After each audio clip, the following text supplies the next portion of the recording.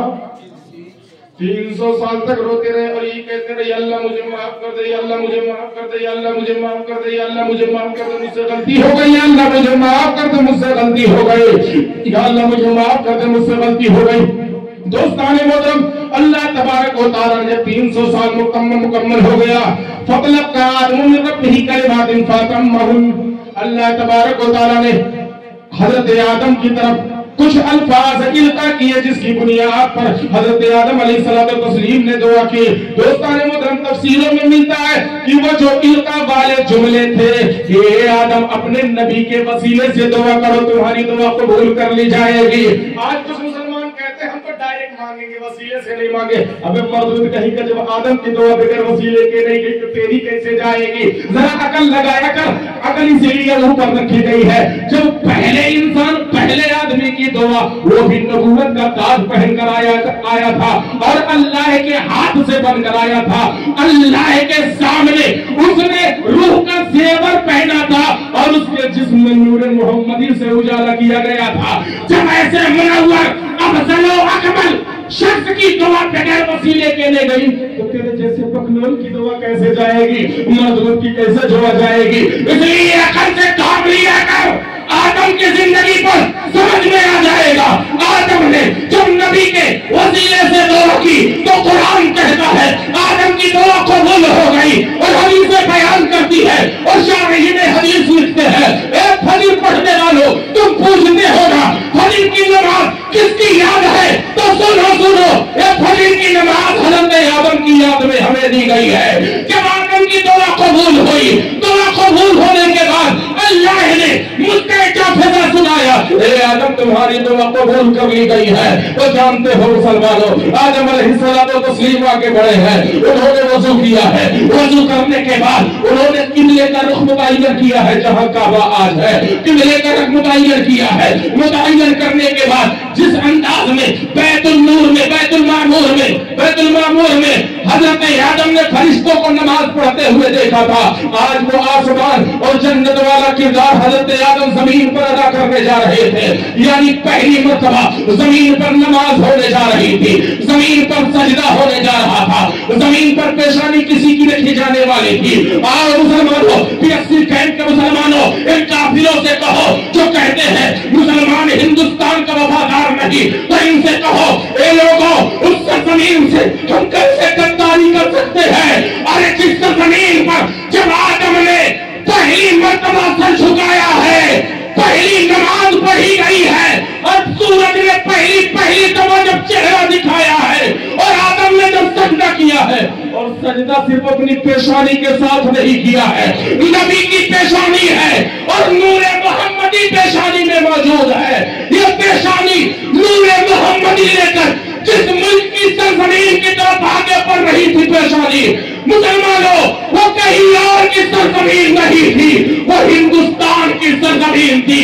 آدم نے پہلا سجدہ جہاں کیا ہے وہ ہندوستان کی سرزمین پر کیا ہے اور میرے نبی کے نور نے جس زمین کو سب سے پہلے چوما ہے وہ ہندوستان کی سرزمین.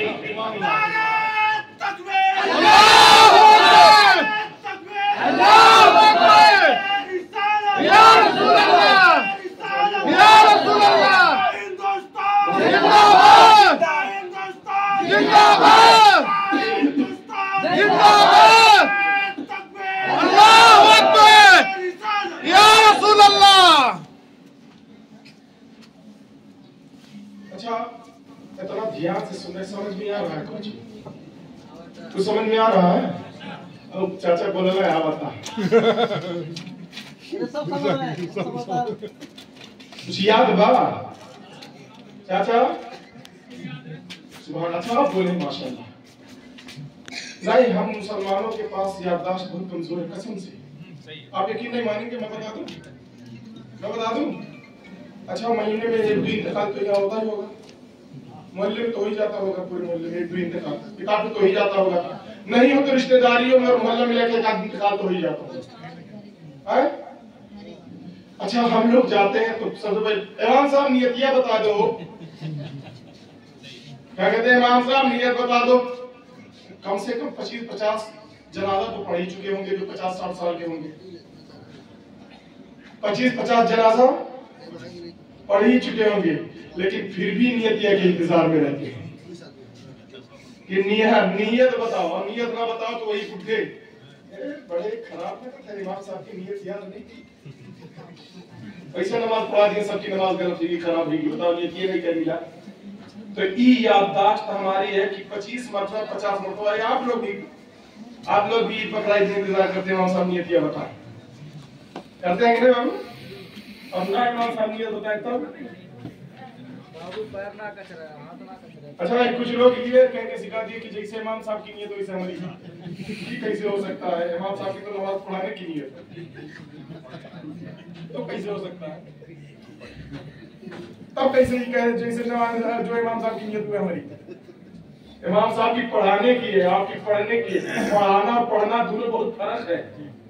پڑھانے والا امام ہوتا ہے، استاد ہوتا ہے، رہنما ہوتا ہے. پڑھنے والا شاگرد ہوتا ہے، مقتدی ہوتا ہے. امام اور مقتدی میں بڑا فرق ہے. امام نائب خدا ہوتا ہے، امام نائب خدا ہوتا ہے اور آپ اس کی اقتداء میں ہوتے ہیں. انہوں نے غلطی کی، سب کی نماز گئی بہر کیف. تو دوستان ہماری یادداشت بڑی کمزور ہے. بادام کھائیے بادام. اور ہمارے نبی نے فرمایا ہے اور ہمارے شاعری نے حدیث نے اس کی شرح کی ہے کہ اس مسلمان کی یادداشت واقعی میں کمزور ہو جاتی ہے جو قرآن نہیں پڑھتا ہے. اور یادداشت کو مضبوط رکھنے کا سب سے بہترین طریقہ یہ کہ روزانہ قرآن کی کچھ نہ کچھ تلاوت کر لی جائے. یادداشت مضبوط رہے گا.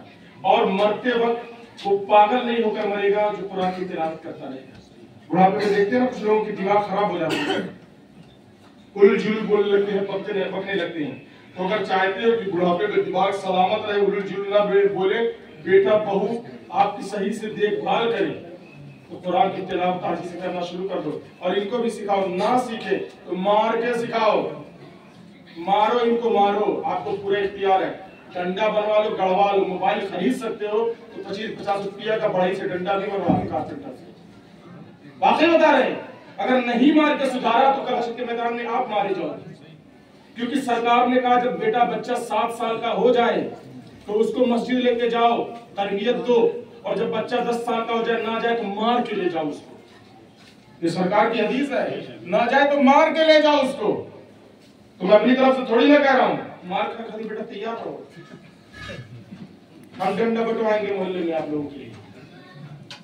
آخری بات دوستان محترم، اپنے دماغ کو تیز کرے. باتیں جو جلسے میں کہی جائیں اسے یاد رکھنے کی کوشش کریں، کیونکہ یہ وہ جلتا ہوا سوال ہے جو آج ہر غیر مسلم مسلمان سے کرتا ہے. اور خاص کر کے یہ ٹی وی پہ بیٹھنے والے اینکر جو اینکر بیٹھ کر بن کر بیٹھتے ہیں، یہ زیادہ سوال کرتے ہیں.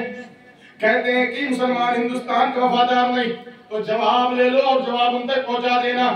ہندوستان کا مسلمان کبھی ہندوستان سے غداری کر ہی نہیں سکتا. کیوں نہیں کر سکتا؟ اور اس کی وجہ بتاتا ہوں. دوستان محترم، ہمارے اور آپ کے نبی صلی اللہ تعالی علیہ وآلہ وسلم کا ظاہری انتقال ہوا. مدینہ منورہ میں سرکار دو عالم صلی اللہ تعالی علیہ وآلہ وسلم انتقال فرماتے ہیں. نبی کریم صلی اللہ تعالی علیہ وآلہ وسلم کا جسم اطہر ہے حجرہ عائشہ میں رکھا ہوا ہے. نبی کے چہرے دس پر چادر پڑی ہوئی ہے. صحابہ آتے ہیں، دیدار کر کے چلے جاتے ہیں. جب وقت کچھ نکل گیا تو صحابہ میں مشورہ ہوا کہ مصطفیٰ جان رحمت صلی اللہ تعالی علیہ وآلہ وسلم کے لیے قبر کیسی تیار کی جائے. حضرت ابو طلحہ نے مصطفیٰ کی قبر تیار کی. دوستان محترم، پھر ہوا کہ قبر تیار ہو رہی ہے، لاؤ مصطفیٰ جان رحمت کو غسل دے لیا جائے. پھر سوال پیدا ہوا، جب مرحومین کو ہم غسل دیتے ہیں تو کپڑا اتار دیتے ہیں. نبی کو غسل کپڑا اتار کے دیا جائے یا کپڑا پہنا کے دیا جائے؟ آپس میں صحابہ کے اختلاف ہو گیا. کوئی صحابی کہتا تھا نہیں، نبی کا کپڑا اتار کے غسل دیا جائے. کوئی صحابی کہتا تھا نہیں، نبی کا کپڑا نہ اتارا جائے، ویسے ہی نبی کو غسل دے دیا جائے. اللہ اکبر کبیرہ. صحابہ میں اختلاف ہوتا ہے. یہ سب علم کی باتیں ہیں، یاد رکھنا. ایک بات اگلی مرتبہ کے بلایا تو پوچھوں گا کہ نبی کا جو انتقال ہوا تھا کس کمرے میں انتقال ہوا تھا، یہ بھی پوچھوں گا. اور یہ بھی پوچھوں گا نبی کا کپڑا اتار کر